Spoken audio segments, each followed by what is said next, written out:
അപ്പം ഈ അറ്റ്മോസ്ഫിയറും നമ്മളെ എക്സാം എഴുതുന്ന ഹോളും എല്ലാം കറക്റ്റ് നമുക്ക് പേപ്പർ തരുന്നതും പേപ്പർ പൊട്ടിക്കുന്നതും എല്ലാം ശരിക്കൊരു നീറ്റ് എഴുതി ഇറങ്ങിയ ഒരു ഫീലുണ്ട്. സത്യം പറഞ്ഞാൽ നല്ല എക്സ്പീരിയൻസ് ആയി. നമുക്ക് കറക്റ്റ് ഈ 1 വീക്ക് മുന്നേ തന്നെ ഈ എക്സാം നടത്തിയതിൽ നല്ല ഹാപ്പിയാണ്. എഴുതി കഴിഞ്ഞപ്പോൾ ഒരു ആശ്വാസമുണ്ട്. ലൈക്ക് ഇനി ഇങ്ങനെ തന്നെ ഇതിലധികം പെർഫോം ചെയ്യാൻ പറ്റിയാൽ മതി. It's good. ഇനി വരാൻ പോകുന്ന എക്സാമിനെ ഹെൽപ്പ് ചെയ്യോ? ഓ നല്ലോണം ഹെൽപ്പ് നല്ല ക്വസ്റ്റ്യൻസ് ആയിരുന്നു. ഓക്കെ, ടഫ് ആയിരുന്നോ ക്വസ്റ്റ്യൻസ്? അല്ലായിരുന്നു. ഓക്കെ, ശരിക്കും മോക്ക് ടെസ്റ്റ് എന്നൊരു ഫീൽ കിട്ടിയോ? ഓ കിട്ടി. നല്ല ക്വസ്റ്റ്യൻസ് ആയിരുന്നു. ആ ഒരു എൻവയോൺമെന്റ് ഒക്കെ നിങ്ങൾക്ക് അങ്ങനെ തന്നെ കിട്ടി ഉണ്ടായിരുന്നു. അപ്പൊ എന്തായാലും നിങ്ങൾക്ക് ആ ഒരു പകുതി പ്രഷർ കുറഞ്ഞു.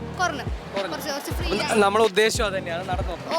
ഓക്കെ, മോളുടെ പേര് റിൻഷ നെഹദ. അപ്പൊ എന്തായാലും രണ്ടുപേർക്കും ഓൾ ദി ബെസ്റ്റ്. പീറ്ററാണ്. കുഴപ്പമില്ല. അപ്പോൾ ഓൾറെഡി എക്സാം ഇപ്പോൾ നീറ്റ് എക്സാം ചെയ്തുകൊണ്ട് നമുക്കറിയാലോ ആ ഒരു അറ്റ്മോസ്ഫിയർ കിട്ടിയോ ഇവിടുന്ന് എക്സാം എഴുതുമ്പോൾ? കിട്ടിയിട്ടുണ്ട്. നല്ല എല്ലാം അതേപോലെ തമ്പി പ്രശ്നവും എല്ലാം ഉണ്ടായിരുന്നു. എല്ലാം കറക്റ്റായി ഒരു നീറ്റിൻ്റെ ഒരു ഇതുണ്ടായിരുന്നു. അടുത്ത ആഴ്ച എക്സാമാണ്. ഇപ്പോൾ അതിൻ്റെ ഒരു നല്ല തുടക്കം. ഇനി നമുക്ക് വരുന്ന എക്സാമിന് എവിടെയൊക്കെ കുറച്ചുകൂടെ മെച്ചപ്പെടുത്തണം എന്നുള്ളത്. രശ്മി. അപ്പോൾ ഓൾ ദി ബെസ്റ്റ്. ഓക്കെ. നീറ്റിൻ്റെ അതേ ലെവലിൽ ഞാൻ എക്സ്പെക്ട് ചെയ്ത പോലത്തെ ക്വസ്റ്റ്യൻസ് ആണ്. കണ്ട് പരിചയമുള്ള മോഡലാണ്. ആണോ? അപ്പോൾ ഒരു നീറ്റ് എക്സാമിൻ്റെ അറ്റ്മോസ്ഫിയർ കിട്ടും ഇവിടുന്ന് എക്സാം എഴുതിയപ്പോൾ? തുടക്കത്തിൽ വന്നപ്പോൾ കുറേ ആൾക്കാരൊക്കെ കണ്ട് ഒരു നീറ്റിൻ്റെ സെൻറ്റർ പോയ പോലെ ഉണ്ടായിരുന്നു. എക്സാം എങ്ങനെ ഉണ്ടായിരുന്നു? കുഴപ്പമില്ലായിരുന്നു. സ്റ്റാൻഡേർഡ് ക്വസ്റ്റ്യൻസ് ആയിരുന്നു. കുഴപ്പമില്ലായിരുന്നു. ശരിക്കും മോക്ക് ടെസ്റ്റ് ഫീൽ ഉണ്ടായി. അപ്പോൾ ഇനി വരാൻ പോകുന്ന എക്സാമിന് ഹെൽപ്പ് ചെയ്യും. മോൻ്റെ പേര് ഗൗതം. നല്ലൊരു എക്സ്പീരിയൻസ് ആയിരുന്നു. മുന്നേ നീറ്റ് എഴുതിയിട്ടുണ്ടോ അതോ ഫസ്റ്റ് അറ്റംപ്റ്റ് ആണോ? മുന്നേ എഴുതിയിട്ടുള്ളവർ. അപ്പോൾ ആ ഒരു അറ്റ്മോസ്ഫിയർ ഫീൽ ചെയ്തോ ഇൻവിജിലേറ്റർ പേപ്പർ തരുമ്പോഴതൊക്കെ?